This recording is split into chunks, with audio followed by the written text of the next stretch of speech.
Hello and welcome back to Book Nerd TV. For my subscribers who have hung around for the last few months, not knowing whether or not I'd put out another video, hi, I'm back. And for any new people, it's been a couple months since I put up a video. I'm endeavoring to do better about posting posting videos to the channel. As we all know, 2020 has been 2020, so there's probably very little need to explain. I'm just glad to be back in the space where I am putting up new videos, and this book tag, Joy in Your Feed book tag, or I guess really it's just a tag, Joy in Your Feed tag, is I think a good way for me to jump back into the world of content and posting videos on my channel. And thank you so much, Kazen from Always Doing, who tagged me in this tag. She is someone whose channel I enjoy a great deal and is just such a kind person. And so I thought this is just a great way to come back to the channel, to put a little joy out there in the world. This tag was originally done by Lyle. As I understand it from Kazen, her original video is no longer up, but I can direct you to Kazen at Always Doing, and you can see her version of the tag.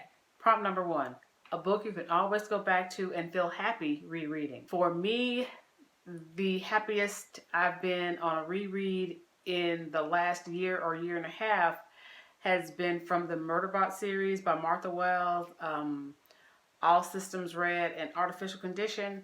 All Systems Read is the first book in the Murderbot series, and I love it so much. I think I've read it between the end of 2019 and 2020. I've reread it 3 times, maybe 4 times, but I really just enjoy the character. I enjoy the world building, and so I have moved on. I've managed to move on to the second book in the series, which is Artificial Condition. I read it once through, and I started rereading, but that's kind of when I hit my reading slump. And so rather than sort of force my way through any book, even a book I love, I just decided to let the slump be what the slump was. But I'm back, baby. And Artificial Condition is a book that I will definitely finish rereading before 2020. It won't take me very long at all. Prompt number 2, your stand-up or fandom. I don't know that I have a fandom. Possibly the Murderbot series of books. I don't know, and I've only read 2, and I think I have all of them up to, well, with the exception, I guess, of the book that's coming out in April, or maybe I should say novella. I think the next book is going to be a novella coming out. So the Murderbot series would be a fandom. I don't know if there's a fandom. Anyway, I know for sure Star Trek has a fandom, standum, Trekkies as it were. I've been a Trekkie since maybe when I was a teenager, I think. Maybe not teenager, early 20s. At any rate, because I know Star Trek The Next Generation is something that I saw first run on primetime television. So I'm dating myself a bit. Prompt number 3 is the type of book you'll always pick up in a bookstore. So rather than just describe the type of book that I'll always pick up in a bookstore, I've actually got an example. But before we go to the example, the visual, it's a book that is colorful, and I don't necessarily mean bright colors. I'm referring to something that just has beautiful colors within the book or on the cover. Also a book cover that has a Black woman and or a woman of color, but definitely a book cover with a Black woman on the cover, because it's identification, it's recognition. And so I'm automatically going to be interested in the possibility of what is between the covers.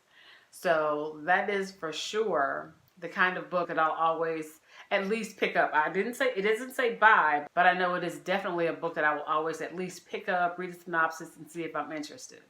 One such book is Legendborn. I have yet to read Legendborn, but I saw this in one of the local bookstores. It's going out of business. I think I mentioned this probably in previous videos.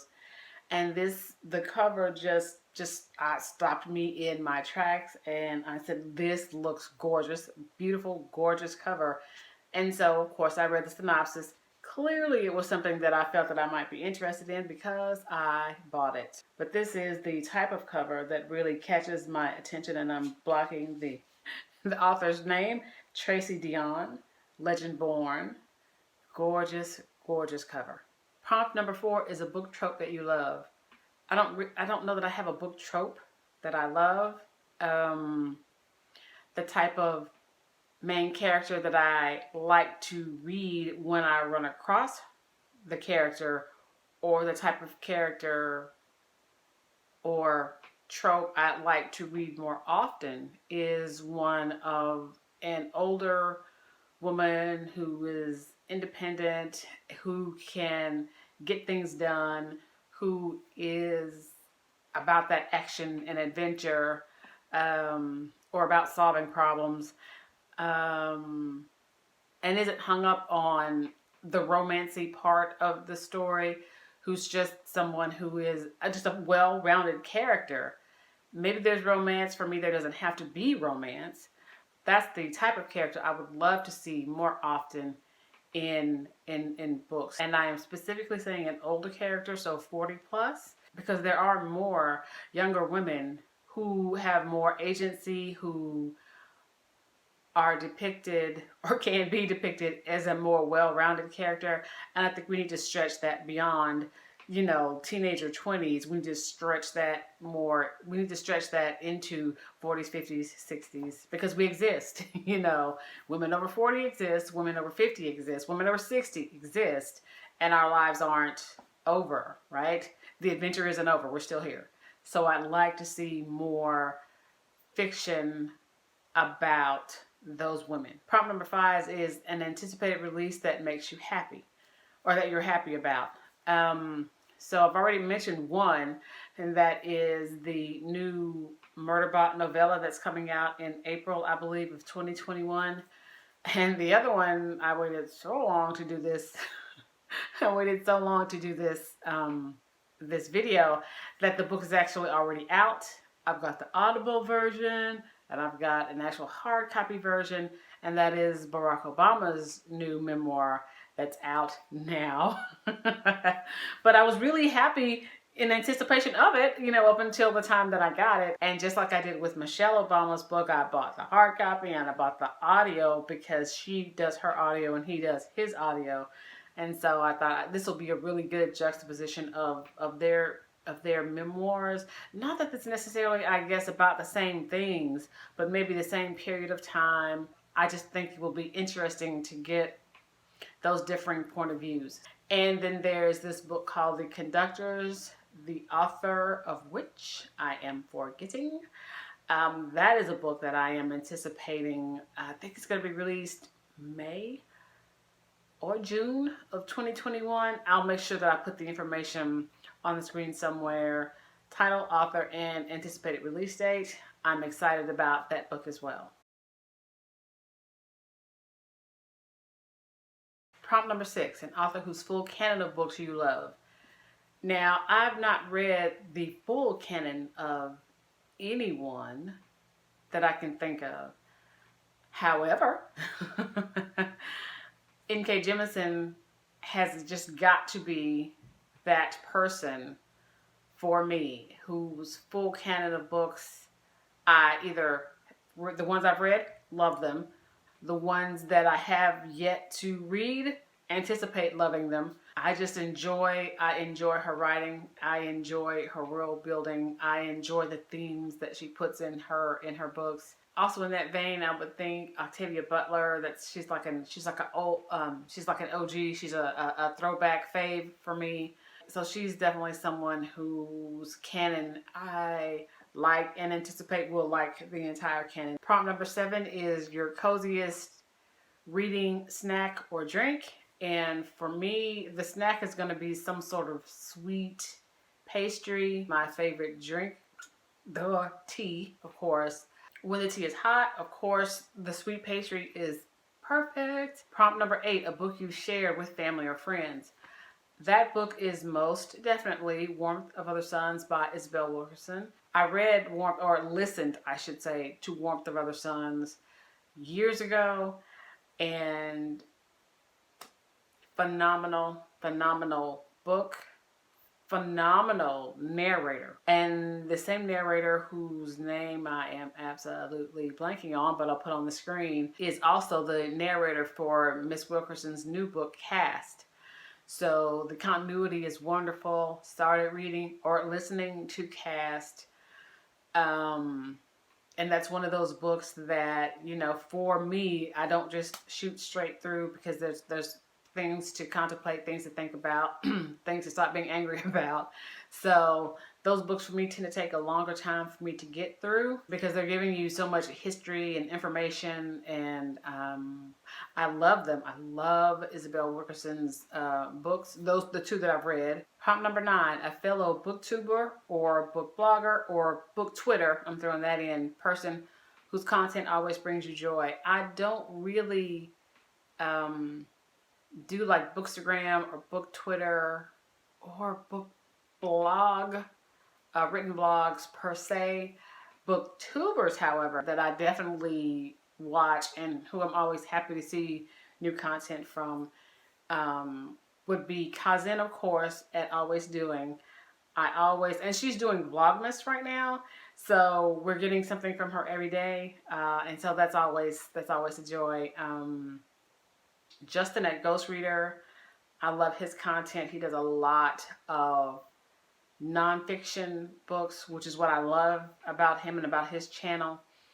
Shannon at That's So Poe, love her content. She is someone who is deliberately expanding her reading choices, not just for Black authors, authors of color.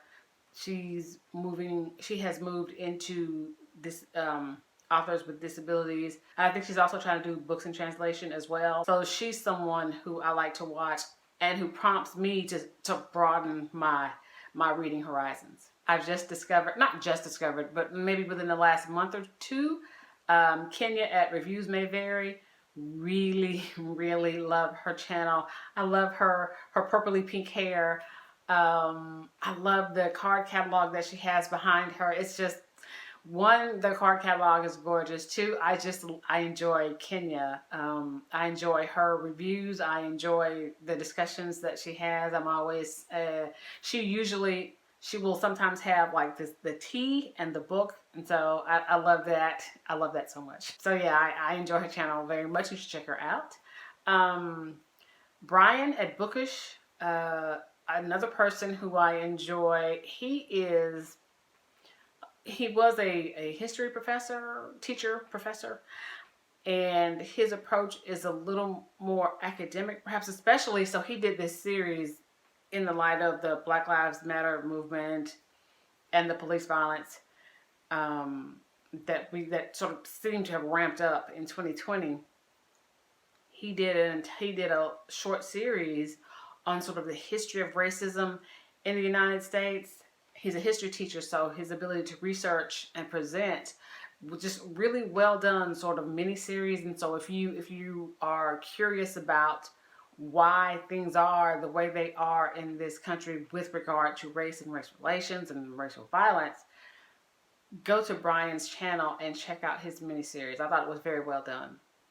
And last but certainly not least, Jess Owens. Now she is someone that I really within the last 2 weeks discovered or ran across her channel. I don't know how I hadn't ran across her channel before, but I really enjoy her awkward Black girl sort of presentation. It just warms my heart. She is she has her plant Curtis, right? And her puppy dog, and I'm forgetting the puppy dog's name right now. Oh my gosh. Just really enjoy her book community discussions that she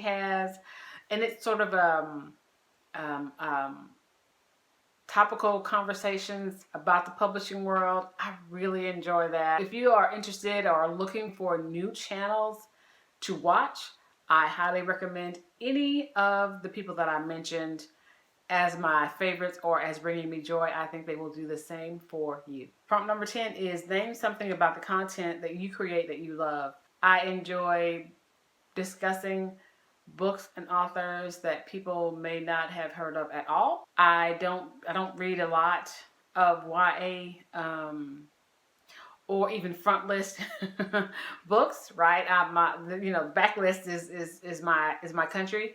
And so there are books from 4 years ago, 10 years ago, 15 years ago that people may never have heard of. And I relish the idea of discussing and bringing those books to the attention of people who maybe have never heard of them. Well, that's all I have for today. Thank you so much for coming back to the channel, watching the video. Remember that if you like the video, leave me a like. If you enjoyed the content, gaps included, then please go ahead and subscribe to the channel. I would greatly appreciate it. Black Lives Matter. Wear masks. Wash your hands. Maintain a sociable distance. And I will see you here again next time. Thank you so much. Bye-bye.